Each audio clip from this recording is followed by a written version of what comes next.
Welcome to the All About Alts podcast, where we explore the world of alternative investing to help you find financial independence. Join our host, NewView Trust's president, Jason DeBono, as he covers a variety of topics with different guest speakers to discuss tax and alternative investing strategies. It is never too late to start taking control of your financial future, and we are so excited for you to be joining us for this opportunity to hear from some of the best in the business. Welcome, everybody, to All About Alts podcast. I am Jason. I'm your host today, and I'm joined by a good friend of mine, Gregg Cohen. Greg, welcome to the show. Thanks for having me, bud. Cool. Well, I'll give you guys some background and insight on Greg here in just a minute. But those that are recurring listeners, welcome back. Those that are new listeners, this show is all about alts, as you can infer by the name.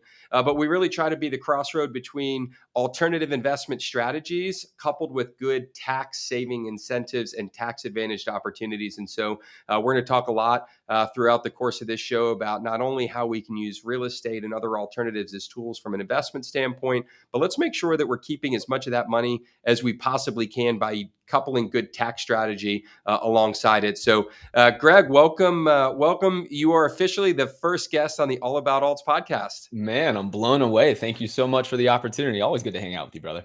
Yeah. So, Greg and I go way back, although, I think it's gotten to the point where it's hard to remember exactly how many years ago it's been at this point, but I'm going to say 15 and you can tell me if I'm over under on that. Is that about right? I think so, man. Can you believe that we're all like 40? You're 40 now, right?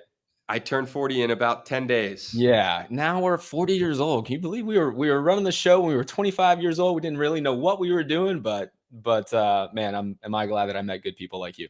Yep. Well, now we got kids that run the show for us. So how things have changed in the last 15 years. But Greg, it's been so cool, and having met you and going all the way back to the Jacksonville Real Estate Investment Club. I think you were there trying to figure out with a couple of buddies, what's this real estate stuff, and should I be buying it, and how does it look? And at the time, going back doing the math, it was right about the very end of this boom market that we had. Almost feels a little eerie because it's maybe in some ways feels a little bit like it does today. On the surface, you certainly can think that. And yeah, if you could have chosen a time to start to invest in single family rental properties and, throw your entire life savings and that of your family who was nice enough to share their retirement accounts with you to start a real estate company, 2006 was not the time that they would tell you to do that. But yeah, that's when my business partners and I chose to get started. Well, and it's amazing, not only did you had to, cut your teeth a little bit and bump through just an absolutely crazy real estate market in a rapid rise and then certainly a rapid fall. But I think it's testimony to the way you guys have navigated the market that here we are 15, 16 years later, having this discussion about what you're doing today. And it's just unbelievable to see some of the progress that you guys have made. Well, it's been quite a journey, and I think everything happens for a reason. And I learned so much through going through the process of acquiring about 40 rental properties in 2006 and 2007, and holding on to those assets through the Great Recession, still owning them and adding more since then. I thought I loved this asset class because of the opportunities that come along with it, but what I really fell in love with it was about the recession resistance that comes along with it. So yeah, not too many people were able to acquire rental properties before the Great Recession. Still, they hold on to them since then. But it's one of those factors that makes this asset class so beautiful is how it performs in bad markets. Yeah, well, you guys have really had to work hard. Gregg Cohen, for those that don't know him, is the co-founder of JWB Real Estate Capital, based out of Jacksonville, but certainly pretty active, I think, in a lot of different markets, but Florida predominantly. When Greg and his business partner started, in single family and over the course of 15, 20 years, they've been engaging in a lot of things. But I just read a Business Journal article yesterday about not only are you guys buying and selling rental real estate and managing rental real estate, and I'll let you tell us a little bit more about kind of the conglomerate of activities that JWB handles. But tell me a little bit about this Jacksonville downtown project. I think You guys have nearly 20 city blocks that you guys have purchased for development and redevelopment. And the article specifically was about the old Federal Reserve building and some of the adjacent buildings that you guys have not only just renovated, but done and matched the historical template of downtown and revitalized it. But it sounds like you've got retail coming in, an opportunity for some mixed use space, as well as some short and long term rentals. So what a cool article, and kind of timely right before we jump on this podcast to talk about all the stuff that you're doing. And man, what a great thing to be out in the marketplace building out from a downtown Jacksonville standpoint. So yeah, give us a little bit of background on that. Well, we're very big proponents of Jacksonville. We started our company 17 years ago. We absolutely love here, living here. We love serving our clients from Jacksonville. We love building our team here. We have about 100 folks in our office here, and we're absolutely committed to Jacksonville. In fact, a lot of folks assume that we go to different parts of the state and different parts of the country in search of inventory and opportunities, and we actually are a bit different. We've staked our flag here in Jacksonville, and we're committed to one city because number one, we think we can have more of an impact by focusing on one city. And then number two, we think it's better for our clients as well. Actually reducing risk and finding opportunities within your own market and leveraging those relationships is really what we believe in. So I'll give you just a quick synopsis of what brought me here and kind of loop in some of the articles that have been written about us for our downtown activity. Our business model is built on making investing in rental properties easy for the average and everyday investor. And for most people out there, in fact, there's a number of studies and polls that have been conducted, and they ask people, what's the best long-term investment? And they, offer stocks, bonds, CDs, real estate, of course, is one of the options. And every time they ask this question, real estate is the number one answer by far for most Americans. The majority of Americans think it's the best long-term investment. But then you actually go and ask those same investors the same questions and ask them, what do they have in their investment portfolio? And in the most recent Gallup poll, the answer was not number one, not number two, not number three, not number four. The fifth most popular choice was real estate. So you got the thing that people want the most for their best long-term investment, but it's only the fifth most popular, below stocks, bonds, CDs, things of that nature. And so long time ago, what that communicated to us was that there was a real challenge in the experience of investing in rental properties. And we built our entire business to be vertically integrated, which means we have all aspects under one roof. And the claim here and the thesis here for us is we want to make this the best experience. We want to make this easy for folks. So over the last 17 years, that's what we've attempted to do. Specifically, what that means is JWB goes and buys land or buys properties, and we build homes or we renovate them. We then put a long-term resident in the home who signs a 2 or a 3-year lease. And at that point, we just simply sell that asset to a client. And the majority of our clients live outside of Jacksonville. They would not call themselves real estate investors. They're more busy professionals, but they use our team and leverage our team and our experience to be able to make this an enjoyable experience for them and help them diversify out of the traditional stocks and bonds. So that's really our calling card. We've been doing this for 17 years and have sold over 3,000 properties. We serve over 1,300 clients. They come to us from 49 states and 13 countries. And we just really have a blast at helping folks diversify out of those traditional asset classes and building a better risk-adjusted portfolio for themselves with real estate as a part of that. Well, it sounds like, Greg, from a chief marketing officer standpoint, you've got 2 states to really hone in on, to get the rest of the United States captured. So maybe we'll save that as a question for later as to what those 2 states are, or maybe even let our guests, or our participants today guess as to what those states are, and maybe JWB will send them something for whomever gets it right. So we'll move off of that. But you mentioned real estate as an asset class that everybody thinks is the best long-term investment, yet the accessibility certainly doesn't match that. And I love what you said. There's a big gap between the actual portfolio, right, of people versus the thought process of what their portfolio should look like. So, it's amazing to see how many people you've been able to get out of the market, right? Not because it's a bad place, but because people believe there's better alternatives, and actually into that passive level of real estate investing. While they do own a piece of real estate, they do have tenants in there. It is professionally managed, but they don't actually have to deal with the toilets and the tenants, nor do they have to go out and figure out what to find and where do I shop and what's a good market and how do I underwrite it. And so it's incredible to see some of the ways you guys have been able to really pull people in. And I appreciate the difference you guys are making, getting that gap of accessibility of real estate really to the forefront, and hopefully over time, certainly hopefully in our lifetimes, we can actually see a correlation between people's desire in terms of best investments as well as the portfolios lining up. So I think we still got some room to do to get that bumped up. You and I both, man. Let's keep that mission statement strong, because with your company and with our company and with others like it, you really can have a seat at the table for some of these other wonderful asset classes that really help folks have a better overall financial portfolio, and I just think a better quality of life.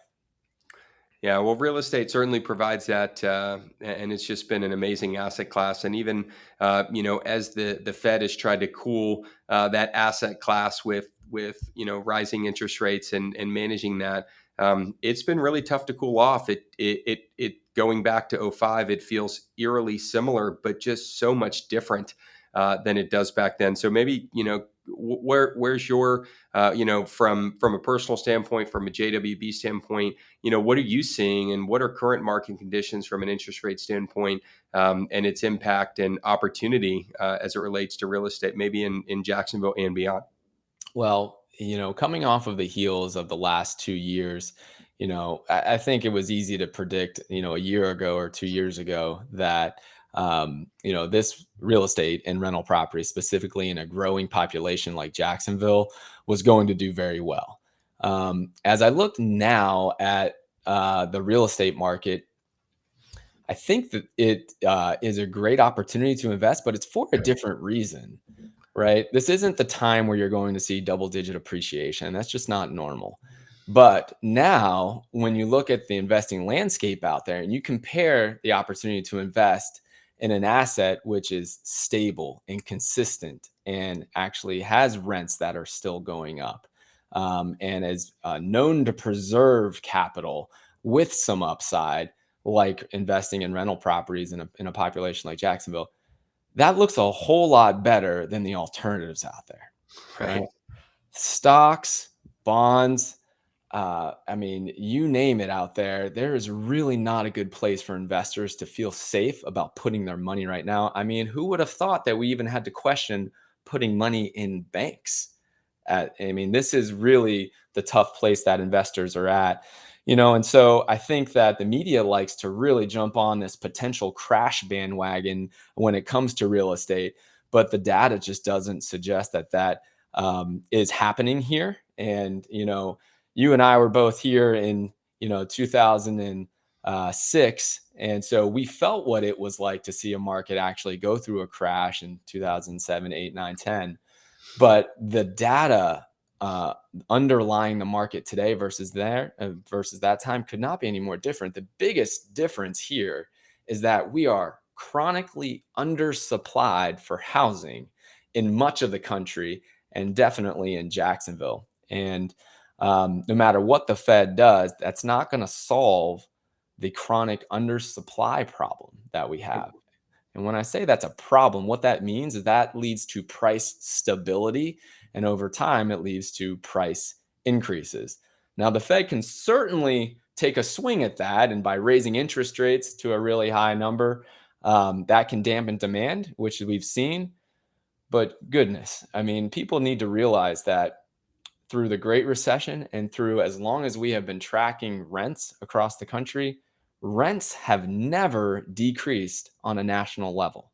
This asset class is incredibly resistant. So I think it is a great time to invest in rental properties. It's what we're continuing to do. It's what we continue to advise our clients to do. And it's because this asset class is stable, but it's also because of just simply asking the question, where else are you going to put your money right now and preserve capital?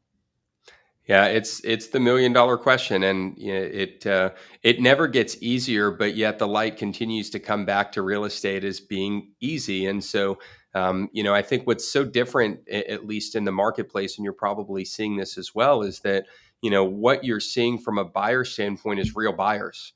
And what we saw back in 2005 was really artificial demand, because everybody was buying everything, and there's an element of that, and certainly the Black Rocks and some of these big Fortune 100 companies that are buying some real estate, they're having an impact, but it's such a small dent. This is not an investor-based marketplace, waiting for the music to stop and see who's stuck holding real estate that doesn't have tenants. There's been an undersupply of real estate, and when you look at places like Florida, we're not undersupplied. We're undersupplied for the people that are here today, Right. right? We're not factoring in the thousand, net new people that are coming here on a regular basis. And so the amount of supply that we need and is required to keep people, having stability in terms of a place to live and easily finding affordable housing, we're well beyond that number or behind that number. And so I don't see that changing anytime soon. Although rising interest rates do create opportunity, and they will naturally create some challenges, and we'll continue to see how that plays out. Um, Gregg, I want to kick you over to something, and I this is a brand new podcast, so you really haven't had a chance to kind of see how we play our cards. And so, other than a quick rundown prior, Gregg is a little bit at the mercy of what we and Maggie, our producer, kind of throw at him. So we're gonna go ahead and launch right into our quirky question of the day. Now, Gregg, we started this because I'm sure in all of your travels and presentations, there's always kind of that person in the room that's always asking questions. Sometimes they're the naysayer to everything you say, but there always inevitably is someone that asks some sort of question that's so out of left field. And I shared on the last podcast that I used to get frustrated. It's like, why is this guy or girl throwing this at me? And I really have grown to embrace it. I think I now look forward to getting that quirky question. So we've got a couple questions. These come in from our listeners and readers. We keep a list of them here, and Maggie, as the producer, gets to pull out a few of them. So she puts them here in some envelopes. I haven't read them either, so if I chuckle when I'm reading them, it's because it's the first time I'm seeing it. If you do have questions, you can go ahead and email those over to Maggie with a Y, Magggy at newviewtrust.com. Don't forget, we spell it with a U.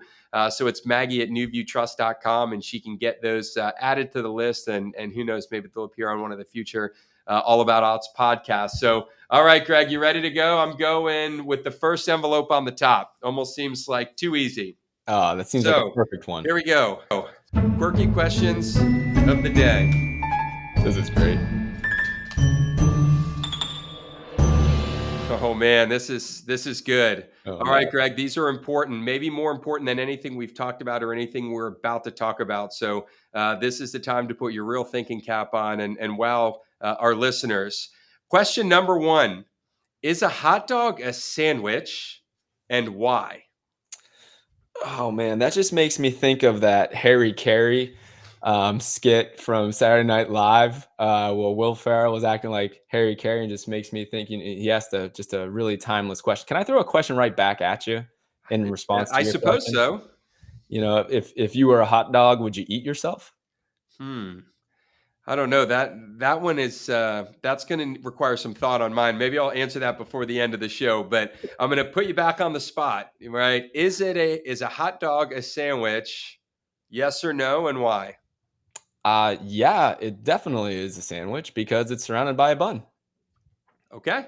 I think there's not anything I could debate that would suggest otherwise. I think you got two I mean, pieces of bread and something in between. yeah, I think I feel very convicted in that as well. So I mean, I don't know where that conviction came from, but you know what? That's how I feel about it.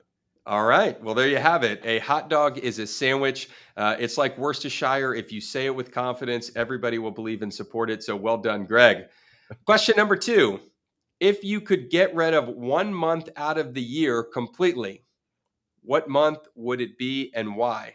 Oh man, one of these hot ones in here in Jacksonville. So I'm gonna go with man, probably June. I would say July, but I love July 4th, and August is rough, but then one of my kids' birthdays is then. So yeah, I'm gonna go with June. June it is. All right. So you're getting rid of summer break for the kids. You're Yeah, Yeah, you're going to make some enemies maybe with that, but certainly the heat would be a driving force behind June. I was just out at a conference in Utah, and there was a few people that were saying, "Oh, we're gearing up to move to Florida," and I said, have you been out there this time of year? We usually recommend for those of you that come from cooler climates, you may want to move in October or November. Mhm. Brace your family, your spouse, your kids. If you move right in, it's baptism by fire, and fire being the key component. So I'm with you on one of those hot summer months, June, July, August. Yeah, you could have almost any one of those from a weather standpoint. All right, question number 3, and this is an important one. Um, what is the worst fashion or hair decision you've ever made? This is really funny. So we have a store, a JWB store, and we can go on, and our team can purchase JWB apparel or whatnot. So I was on the JWB store the other day, and I was buying. I'm not much of a fashion guy, but I was buying some different things. Well, I bought this shirt, and it's got some really nice JWB stitching in it and whatnot. And I bring it. I had it delivered, and I put it on, ready to go to work. I go to work, and you know, I, apparently it was not much of a hit. My entire team was making fun of me. It looked a little bit like a rodeo shirt. That was the thing. So we did like a special video of how bad my wardrobe is. So that was probably the worst fashion purchase that I've made for quite a while. But here's the reality. My mom still helps me with my fashion. She still helps me buy shirts. So I just shouldn't be buying any shirts. That's probably the worst thing I can do for fashion in general. So you went outside of your normal. You had trusted advisors, right? Mom is there. You went outside of the pre-built-in support system, and it didn't work out well for you. Did not. It's a shirt that will forever live in infamy. Well, I guess the real question is, can we get a picture or a copy of that, and can we get that into the show notes? I'm sure I'll get some it of the for you. listeners would probably be thinking to themselves, I've got an image in my head of what a rodeo JWB shirt looks like on you. It could be totally different than everybody else's. So yeah, maybe we'll have to get that. The good news, and you guys will find out a little bit later in the show.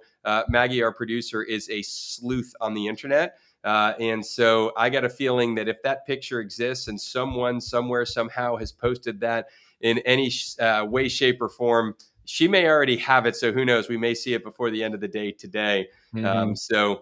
Well, Greg, you have survived the quirky questions of the day. Congratulations. Thank you for your answers. And I appreciate the conviction on the hot dog being a sandwich. That has solved the mystery for a lot of folks out there. My pleasure, guys. That was great. Cool. Well, as much as we could sit here and go through all the envelopes of quirky questions, I think our listeners want to take advantage of the fact that we've got, Greg and his experience on today's show. So one of the things, if you don't mind, that I'd love to just maybe kick a little dialogue off is, we have probably had the discussion on stocks versus real estate no more than 100 times in any of our get-togethers over the years, and I've always loved your perspective, but because you study this stuff, you live in this world, and so let's dialogue a little bit about kind of that stocks versus real estate, right? And so taking that comment you made earlier that everybody puts real estate as the top of the list for best long-term investment, yet it ranks fifth on the list of actual portfolios. So why do you think that is? We talked a little bit about maybe accessibility, but let's talk a little bit about what is the real inherent difference between these two asset classes, and what people should be considering, and why they may view one as better or more opportunistic than the other. Yeah, absolutely. I think there's just a lack of education when it comes to what comprises the returns on investment between stocks, bonds, real estate. And, unfortunately, I think it leads people to make poor decisions. And, there's no reason that an asset that has been as stable and as consistent and that has certainly upsides, as well as, tax savings inherent to it, like rental properties and real estate. There's no reason that asset shouldn't at least have a seat at the table for most Americans' investment portfolios. But you look today, and the overwhelming of percentage of investors are simply just have stocks and bonds in their assets.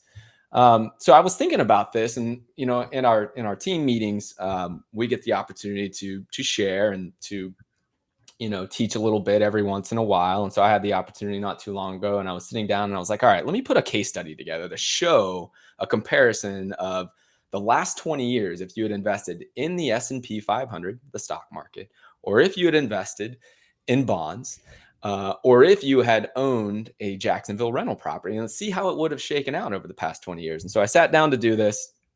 And it's funny, the night before I was just finishing the putting the finishing touches on the presentation, and I look over at my wife and I'm like, hey babe, what do you think about this? Is this going to be a great presentation? What do you think? And of course, my wife, who's honest at all points, she looks at me and she goes, that's boring.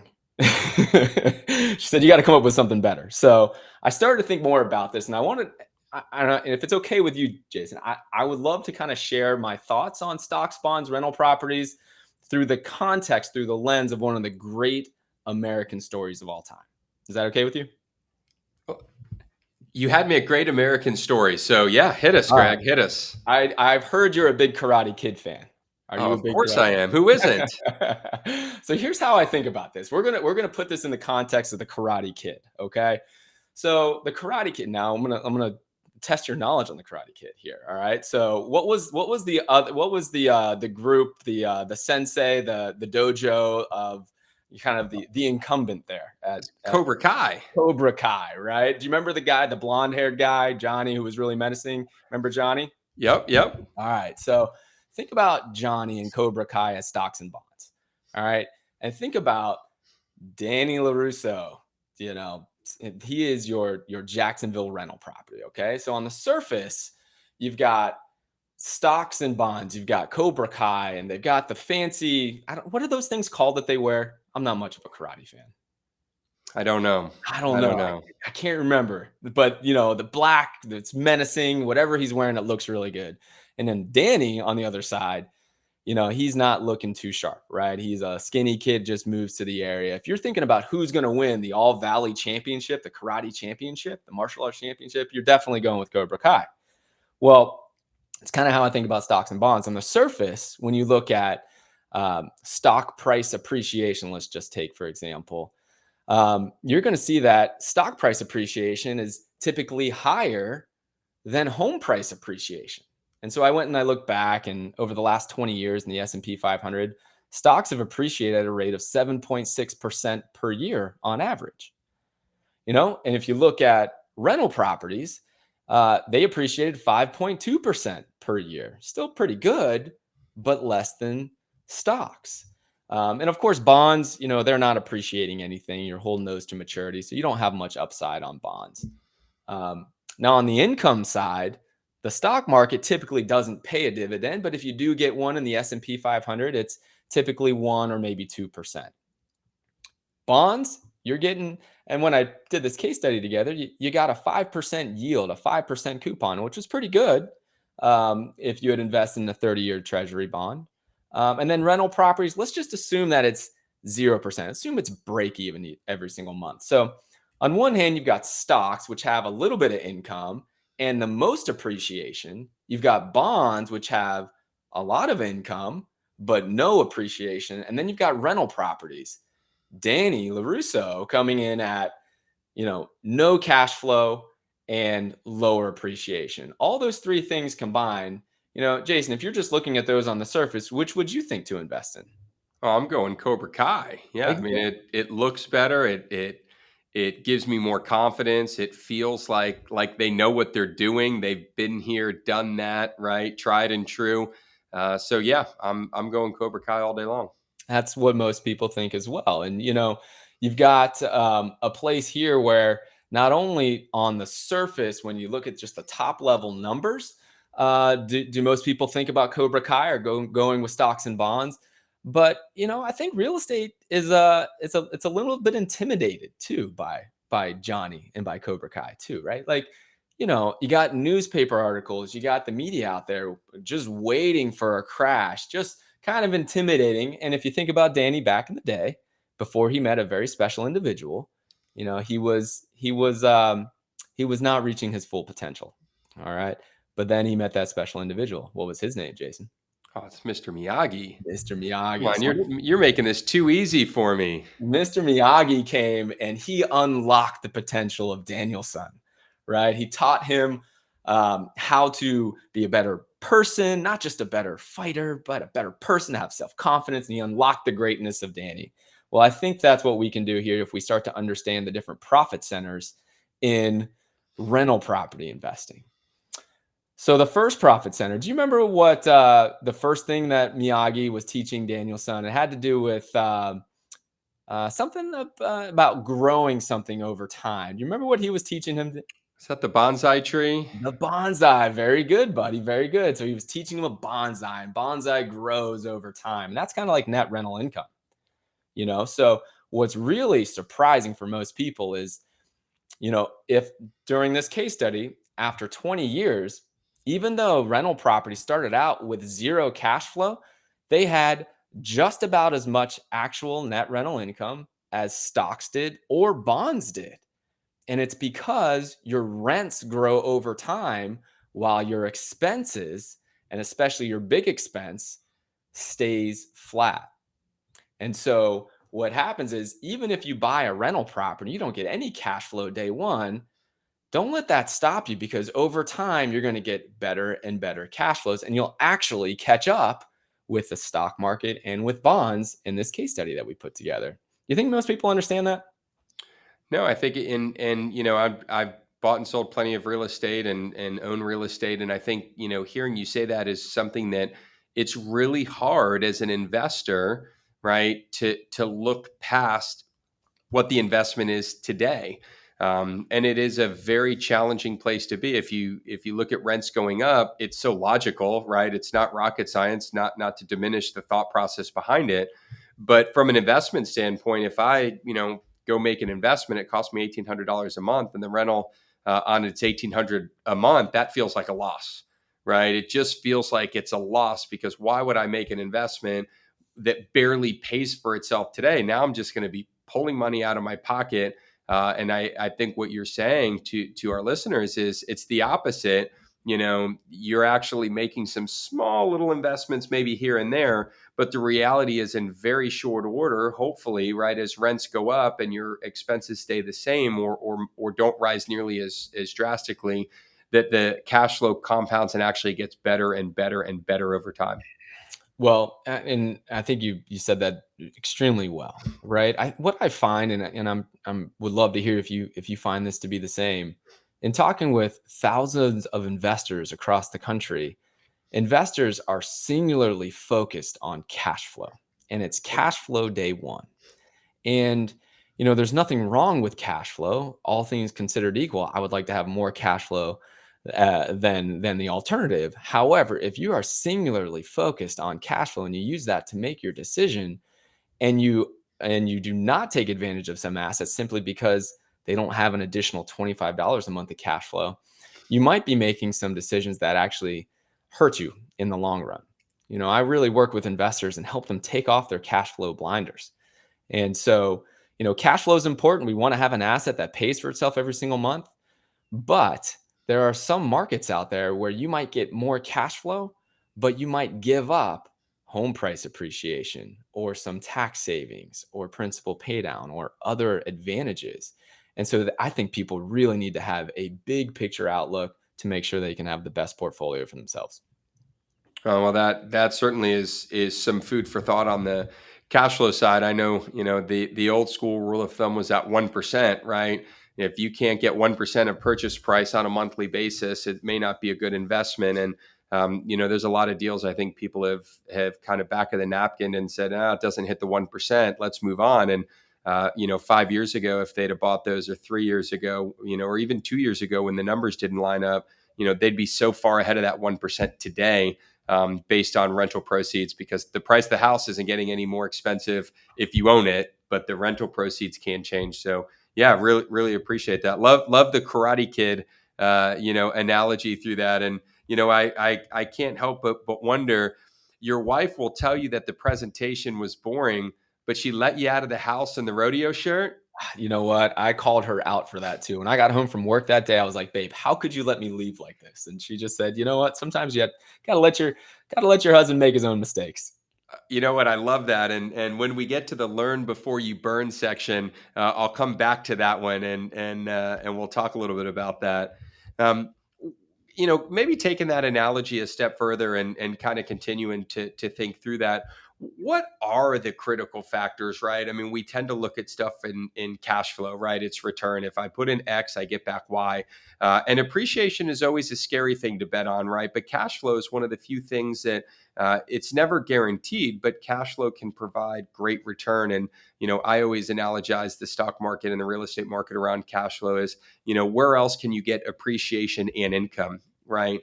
Most investments, you're getting one or the other, right? Buy a bond and you got great income, but no appreciation. Buy a stock, you got opportunity for great appreciation, but very little opportunity for income. So, you know, how do you guys navigate through that in terms of marrying both, appreciation opportunity coupled with the ability to cash flow those over time?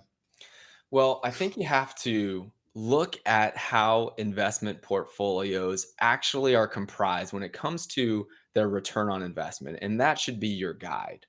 You know, so many people have so much of a priority that they put on cash flow, and what they're creating is a portfolio that might be more cash flow coming to them, but a smaller pie, a smaller overall return on investment. And one of the benefits that we get to have and to share with clients is, I manage over $800 million of rental property portfolios. I've been doing it for 17 years, and we track all of our clients' returns on a monthly basis. And so I'm able to sit down and say, okay, this client that's owned a property for 5 years, for 10 years, for 20 years, right? How has their overall return on investment come to be? Of the 5 profit centers, what percentage is cash flow? Which is the biggest profit center? And what we come to find is that home price appreciation over the long haul is 60 to 80% of the total pie. It's 60 to 80% of the Okay. total return on investment. And when I look at clients that own a property for 2 years, 5 years, 10 years, 15 years, it doesn't matter. It is always the biggest contributor to the overall return on investment. So, to get to your question, how do we think about it? Well, one thing that tells me when I see over and over again that 60 to 80% of your total portfolio comes to in the form of home price appreciation, I don't think you can ignore it. And most investors just simply want to ignore home price appreciation. And so, and I think that's a mistake. The thing about home price appreciation is that in the short run, nobody really knows exactly what home prices are going to do in a year, 2 years, 3 years. It's been that way ever since we've been tracking home price appreciation. But in the long run, over full market cycles, the same home price appreciation tends to happen in your market. Since 1982, in Jacksonville, we've averaged 4.6% home price appreciation. And what most people don't realize is that if you go back from 10 to 20-year segments of time, all the way, to 1982, and you take that 10-year segment of time or that 20-year segment of time, what you're going to see on average is that average home price appreciation always comes out right to around 4.5% for Jacksonville. And it's not just Jacksonville, it will be for any market out there Yep. because most people say the term real estate is cyclical, but they fail to draw the connection that real estate being cyclical means that home prices tend to repeat themselves Yep. over the long haul. So if you are an investor and you plan to hold on to the property for a long time, which is the way to win in owning real estate, it's almost like you have the answers to the test.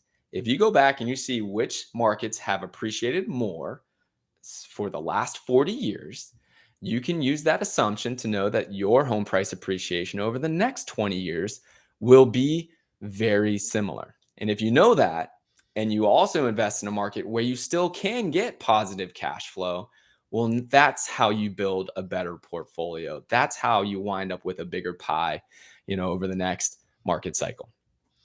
Yeah, well, that it's amazing when you talk about that long term cycle, and I will say, the stock market offers something similar in terms of there is a norm, and the worst thing you can do is try to time it on the up or the downside, and kind of that learn before you burn. I learned the hard way.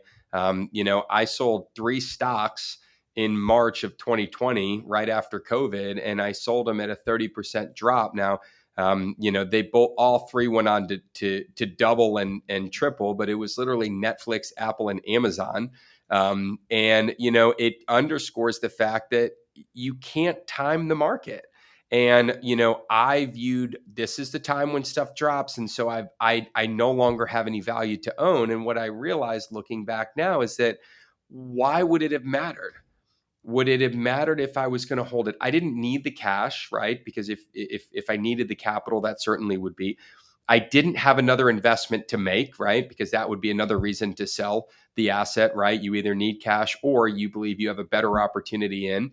Outside of that, you should never sell. And I had neither of those two things, and I violated the very simplest rule of always be long unless you have to be short, because you're never going to time the market. And so, I think in real estate, that parallel is so true. And if you buy today and prices depressed 20%, it's going to feel like you lost 20% until, right, 5 years, 6 years, 3 years, 7 years, 10 years. And the law of averages starts to play back out. And you realize that the cash flow for the last 5 years is better than sitting and waiting on the sidelines. Now you've got 5 years of mortgage pay down. You've got 5 years of ownership and cash flow. And so those things all boil out. I do want to close this segment out, and I do want to touch on interest rates, and from a philosophical standpoint, right? I mean, obviously, you can look at historical interest rates, and people could make the case that interest rates are high. In reality, over the historical norms, they're still not high, right? But knowing what a zero interest rate economy looks like, yes, interest rates are higher.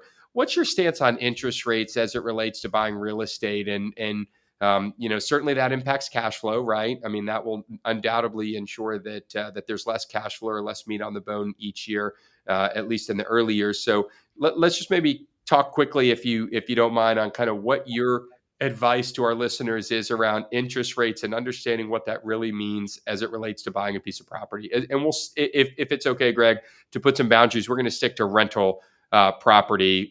Forget about raw land or any other sort of just appreciation only type play.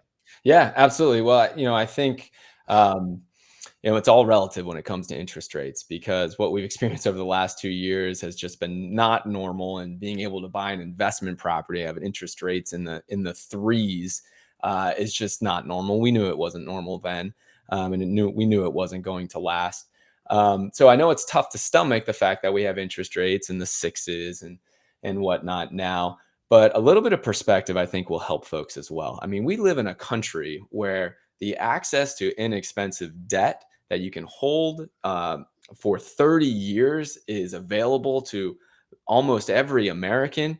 And that's just not normal. And that type of debt, I think, is the greatest tool to help people reach their financial goals. You go to, I think there's only 2 countries in the world that have 30-year mortgages.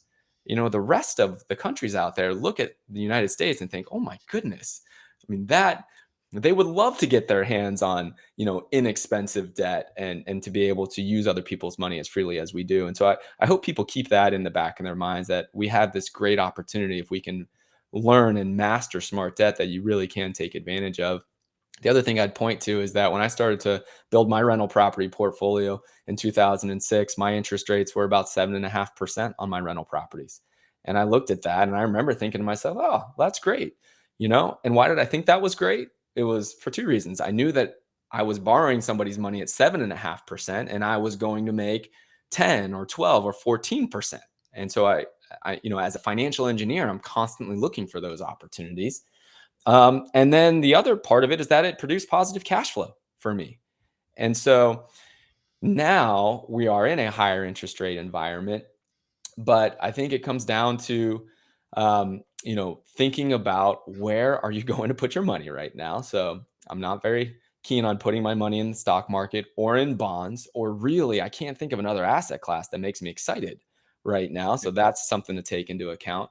And if you are going to invest in real estate, if it still produces positive cash flow along with the other four profit centers, I think taking out debt is a very smart move right now.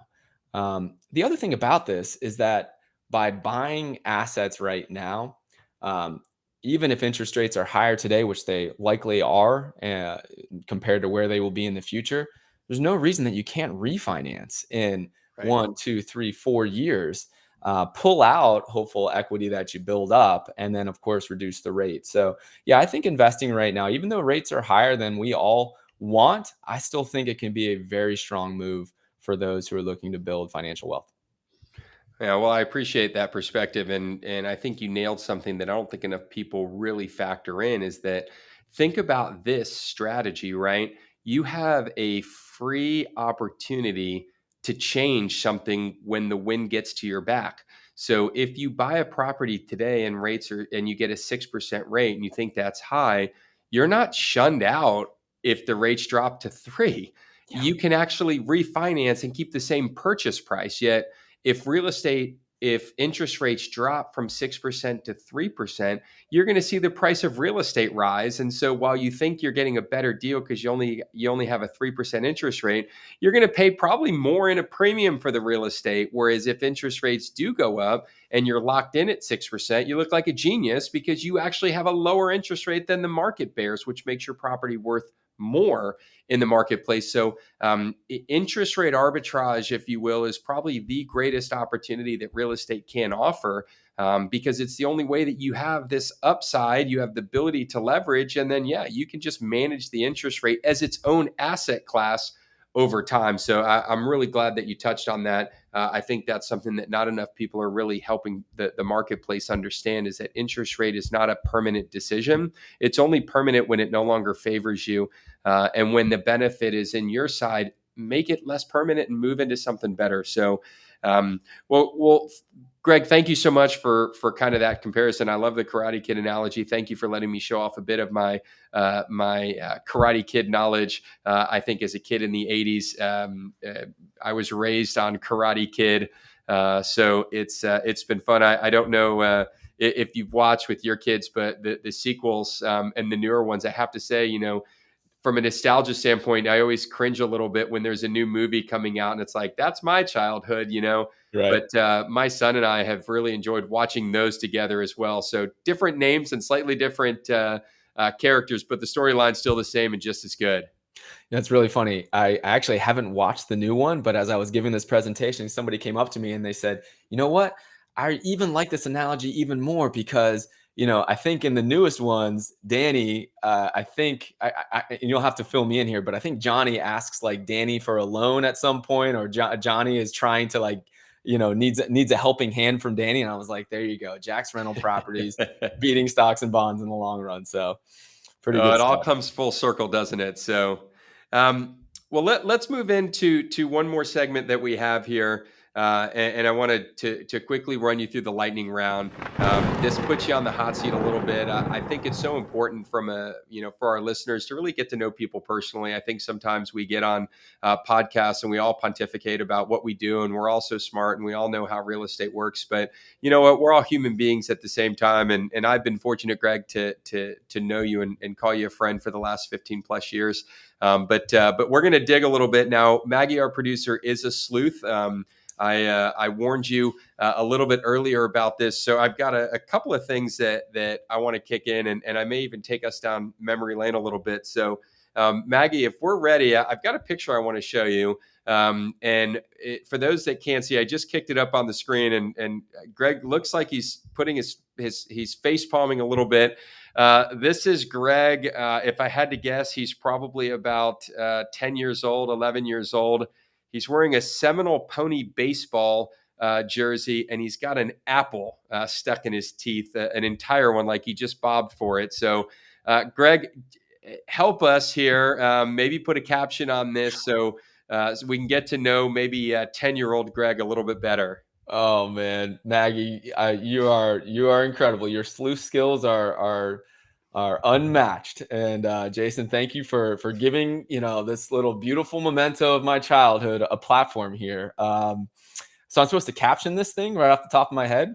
Yeah, just give us some background. Oh man. What's going on here, Well, Greg? this is kind of like how I started investing in rental properties. In 2006, I was in corporate America. I wasn't happy with my career path. I was depressed and in a tough spot. A friend gave me a book called Rich Dad Poor Dad. I grabbed one of my best friends and we said we're going to start our own real estate investment company and start to acquire single family turnkey rental properties. And we just dove right in. We just went, straight in, just dunked our heads right in, bought 40 rental properties. And, that kicked off a 17-year journey. So that's what that makes me think of as I was bobbing for apples here when I was 10 years old, playing for Seminole Pony Baseball. All right, and that was you bobbing for apples, and it looks like you were successful. There we go. I got one. All right. All right. Second item, and I'll let you put some context on this. But it appears that there's some internet chatter and dialogue around your daughter and a rabbit. Goodness, what did you guys find here? Can you maybe just help us understand and all the curious minds out there that have been digging into your past as well? What's going on with your daughter and this rabbit? Oh, so I came home from work one day, and you guys haven't met Alex Safakis. He's one of my business partners, been my best friend since high school, actually, and he lives right down the street from me. And our families are really excited. Our families are really close. And so his wife came over one day, and I got home from work, and I see his wife leaving the house, and she said, "Hi, Greg." And it was weird because we're super tight, and she just kind of like exited, and I keep walking through the house to the patio, and there I see my lovely daughter Isabella holding this beautiful white bunny. Have you ever had an animal just dropped off, a new pet just dropped off at your house, Jason? When I was a kid, yes. As an adult, with thankfully, no. But I'm sure my days are numbered. Yeah, so that was the beginning of Daisy joining our family, our lovely bunny, and there have been calls for Daisy to have a friend, which you could have planned that one coming here pretty soon, because of course Daisy's lonely. What do? You don't want to make the bunny lonely. So we're currently working through that decision in the Cohen house at the moment. Okay, well, that explains all the buzz on the internet, and we're certainly glad that Isabella has the bunny, and we wish you all the best of luck in hopefully keeping. I think, is it a litter? I'm not even sure the appropriate term, but I hope it doesn't grow beyond a friend and into some sort of new family. So good luck with that, Greg. Mm-hmm. Mm-hmm. Last lightning round question, and this one's personal, and I've been waiting a long time to ask this. So, a couple of years ago, Greg was kind enough to invite me up to Jacksonville to come play a round of golf and get on his podcast. Now, when he sold it to me, it was, hey, come up and we're doing this kind of podcast while we play golf, and I thought to myself, gosh, I love the concept, but I'm a terrible golf player, but yeah, absolutely. To come and spend some time on the golf course with you, Greg, let's do it. But I really want to know, and I want your honest answer here. Did you invite me up for the content and camaraderie that you thought I'd bring, or did you just bring me up because you knew I was a patsy and you could work me on the golf course? And for the record, he did work me on the golf course. Make no mistake. I spent a lot of time. Now, I will say this: I got my money's worth on that golf course from a per shot standpoint. But yeah, Greg, I've been pondering that. It's kept me up many Brother, nights. What what? was more important to you? Man, I loved having you up. I loved hanging out with you, playing around the golf. I'll tell you, we were just starting our podcast back in the day. You remember what we were calling that segment? You're going to have to catch me up. I don't. That was the big marketing idea that Greg had at that point in time. It was 9 on 9. We were going to ask 9 questions to our esteemed guests like yourself while we're playing golf. And it sounded like the greatest thing that I could ever come up with from a marketing standpoint, because that meant I would have been playing a lot of golf. I'll tell you, I have a great respect for the national broadcast as far as actually filming golf and making it entertaining to film golf, because we soon ran into some challenges. Not because you and I weren't entertaining. I mean, clearly we were entertaining, but hard to film outdoors in the variables and all that good stuff. So I super appreciated hanging out with you. You know that I would love to have you up for more 9-on-9s, but the technical difficulties have prevented us from doing that more often.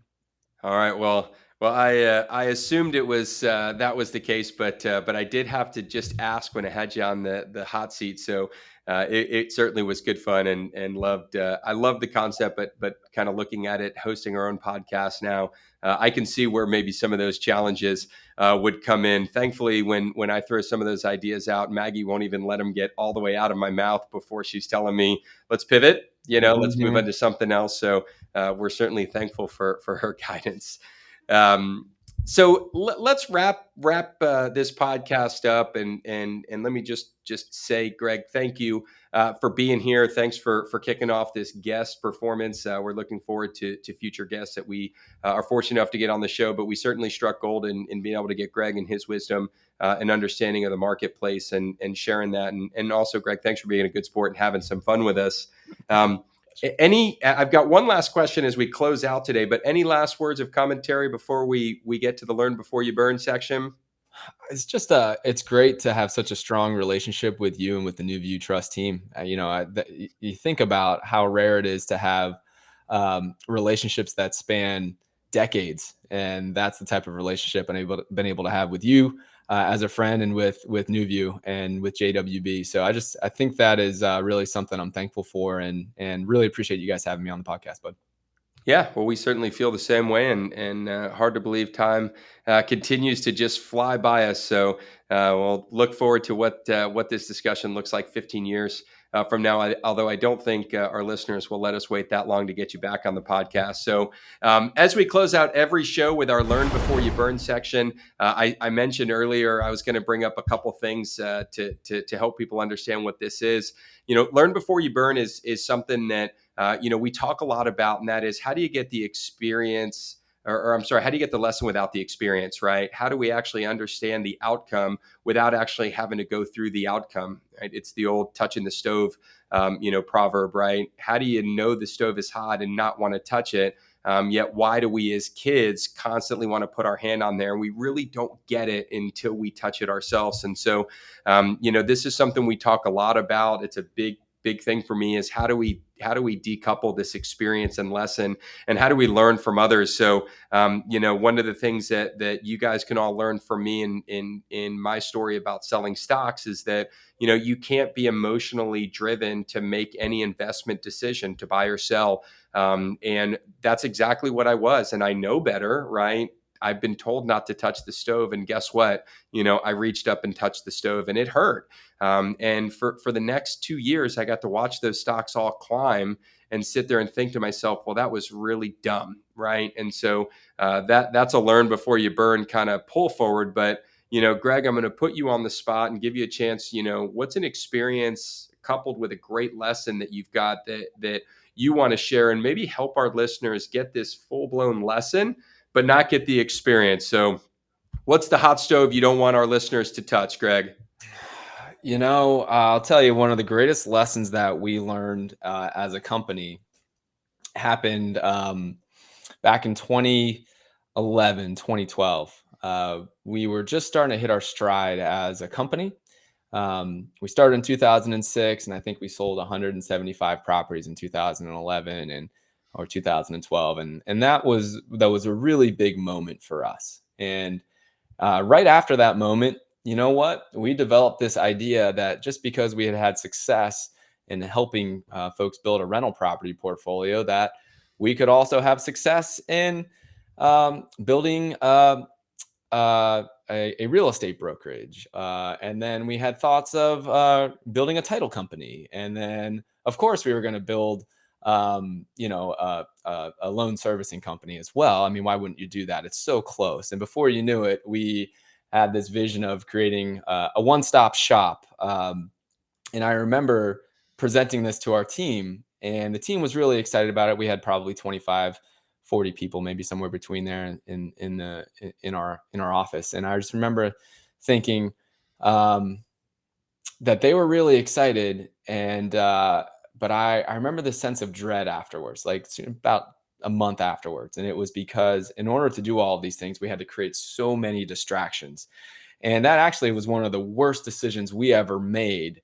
And it happened right after we had a little bit of success. So maybe the nugget that I could leave with everybody is, I think it's very normal. It's a very common thing. Once you have a little bit of success, that you should start getting this shiny object syndrome. You start looking at something that's just a little bit close to what you are already doing, and you start seeing zeros, and you start seeing revenue behind it, and you lose perspective and appreciation for the hard work that it took to build up that successful business unit in the first place.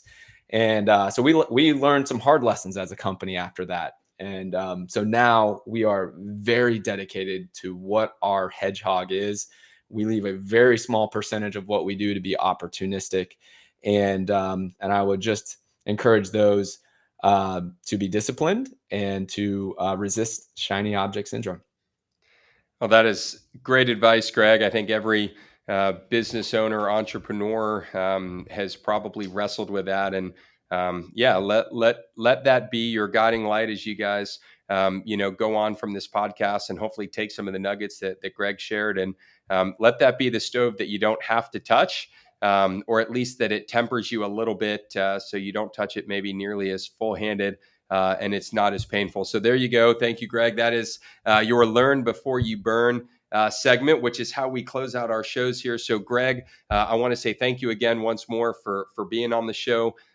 Everybody out listening today, don't forget to like, share, and subscribe. Also, Gregg's contact information, as well as some additional content that we're going to kind of force him to throw at us from some of the real estate versus stocks data that he's pulled. We'll go ahead and drop all that into the show notes, if that's okay, Gregg. Yeah, sounds great. Cool.